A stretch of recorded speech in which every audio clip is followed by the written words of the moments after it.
Nem todos que entram na sua vida foram enviados por Deus. E talvez, sem perceber, você esteja ajudando pessoas que, na verdade, estão bloqueando as suas bênçãos. Este é um aviso divino. Preste atenção, porque existem 7 tipos de pessoas que você não deve ajudar. Se você insiste em sustentá-las, o preço pode ser alto. Sua paz, sua fé e até o cumprimento do propósito que Deus preparou para você. Número 1. Os impenitentes. Não ajude alguém que se recusa a mudar. Se a pessoa não se arrepende do pecado, seu apoio não é bênção, é prisão. Você pensa que está estendendo a mão, mas está, na verdade, fortalecendo a rebeldia. É como construir uma escada para alguém que não tem intenção de subir. E lembre-se, quando você insiste em carregar quem não quer se levantar, é você quem acaba caindo junto. O apóstolo Paulo já disse: "Não vos enganeis. As más companhias corrompem os bons costumes."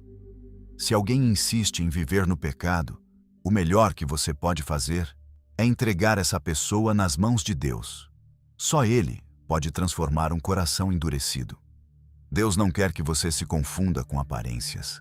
Ele quer que você reconheça padrões, não apenas personalidades. Provérbios 26:11 diz: "Como o cão retorna ao seu vômito, assim o tolo repete a sua tolice." Se alguém já recebeu a verdade, já provou da graça, já teve oportunidades de crescer, mas mesmo assim escolhe a rebelião, não é a sua mão que vai transformá-los. Número 2. O manipulador. Algumas pessoas não querem ajuda, elas querem o controle. Se você não tomar cuidado, a crise delas se torna o seu cativeiro. São elas que transformam sua gentileza em obrigação. Fazem você se sentir culpado. Fazem você acreditar que dizer não é falta de amor, que é anticristão. Mas ouça, manipulação não é ministério. Jesus nunca se deixou controlar pelas emoções ou pelas expectativas das pessoas. Em Lucas capítulo 4, quando a multidão tentou impedi-lo de seguir, ele se afastou, porque sua missão não se baseava em pressão, se baseava em propósito. Só porque alguém fala alto sobre suas necessidades, não significa que você foi chamado para atendê-lo. Se ajudar alguém custa sua paz, seu propósito ou sua identidade, isso não é ajuda, isso é uma armadilha. Número 3. O divisivo. Deus não abençoará o que divide o seu povo. E quando você ajuda alguém que semeia divisão, você não está ajudando uma pessoa, está ajudando o inimigo. Esses são os fofoqueiros, os ímãs de drama. Aqueles que sorriem na igreja, mas criticam em segredo. Aqueles que vivem para inflamar e nunca para edificar. Tito, capítulo 3, versículo 10, é claro. Advirta o que causa divisão uma vez e advirta-o segunda vez. Depois disso, não se envolva mais com ele. Isso não é frieza. Isso é uma ordem. Porque quando você ajuda alguém que provoca conflitos, você não fica apenas no meio. Você se torna parte da confusão e, eventualmente, o conflito deles se torna a sua consequência. Lembre-se, Deus não está pedindo que você conserte o que Ele mesmo está tentando separar. Número 4. O esgotador. Algumas pessoas não querem crescer, elas não querem transformação, elas só querem receber, e a sua ajuda constante está te deixando espiritualmente seco. Você ora por elas, você as ouve, você carrega o peso delas, mas nada muda. Sabe por quê? Porque elas não buscam mudança, elas buscam um hospedeiro. Até Jesus tinha limites. Ele ministrava às multidões, mas recarregava suas forças na solidão. Lucas 5,16 nos lembra.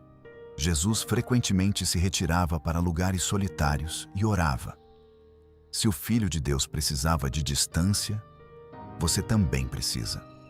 Não é egoísmo proteger sua energia, é discernimento, porque essa é uma guerra espiritual. Um espírito esgotado não consegue ouvir a voz de Deus com clareza. E o esgotamento é uma das armadilhas favoritas do inimigo. Ajudar não é sagrado, quando te esvazia e te incapacita. Ajudar não é ministério, quando te arranca da presença de Deus. Número 5. o substituto de Deus. Se alguém olha para você em vez de olhar para Deus, pare de ajudar. Você não é o salvador deles. Isso começa de forma sutil. Primeiro, eles pedem orações. Depois, pedem conselhos. Pedem apoio. Mas com o tempo, confiam mais em você do que no próprio Deus. E a verdade é que, toda vez que você se apressa para consertar algo, você está ocupando um lugar que só Deus pode ocupar. Em Atos 14, quando as pessoas tentaram adorar Paulo e Barnabé como deuses, eles rasgaram suas vestes e gritaram: "Somos apenas humanos como vocês." Eles sabiam do perigo de permitir que as pessoas os elevassem, em vez de elevar aquele que os enviou. Você pode guiar, você pode orar, mas você não pode ser a fonte da vida de alguém. Esse papel é sagrado.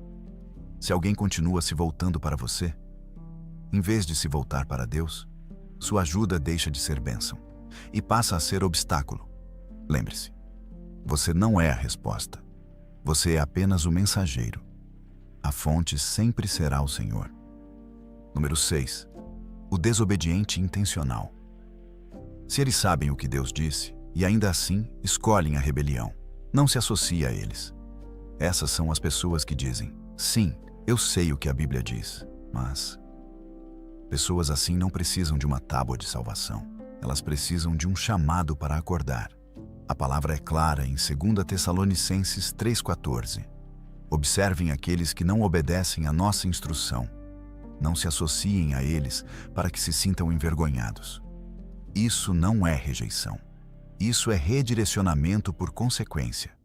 Porque se alguém caminha ativamente contra a palavra de Deus e você continua apoiando essa pessoa, você não está ajudando-a a se aproximar da liberdade. Você está apenas tornando o caminho da destruição mais confortável. Ame-o sim, ore por ele, mas não ande ao lado de quem insiste em se afastar de Deus. A sua companhia não pode se tornar o combustível da rebeldia de ninguém. Número 7. O bloqueador de tarefas. Algumas pessoas não fazem parte do seu chamado. Elas são uma distração. Elas podem não ser tóxicas, podem não ser rebeldes, mas não estão alinhadas com o que Deus tem para você. E se você não tomar cuidado, sua compaixão pode te manter em um lugar que Deus já disse para você deixar. Em Gênesis capítulo 12, Deus disse a Abrão: "Deixe sua terra, seu povo e a casa de seu pai." Mas Abrão trouxe Ló. E foi somente quando Ló partiu que Deus lhe deu a visão completa do seu futuro. Às vezes, as pessoas erradas não são más. São apenas um peso extra. Não confunda lealdade com obediência. Quando Deus diz "vá", você não precisa da permissão de todos. Você precisa apenas da direção dele. Algumas das pessoas que você insiste em carregar são exatamente aquelas que Deus está tentando remover do seu caminho. A questão não é se vale a pena salvá-los. A questão é: você está disposto a obedecer, mesmo que pareça que está indo embora? Ajudar a pessoa errada pode parecer sagrado, mas desobediência, mesmo com boas intenções, ainda é desobediência. Leve isso à oração. Pergunte ao Senhor: quem eu tenho carregado? Que o Senhor nunca me pediu para carregar,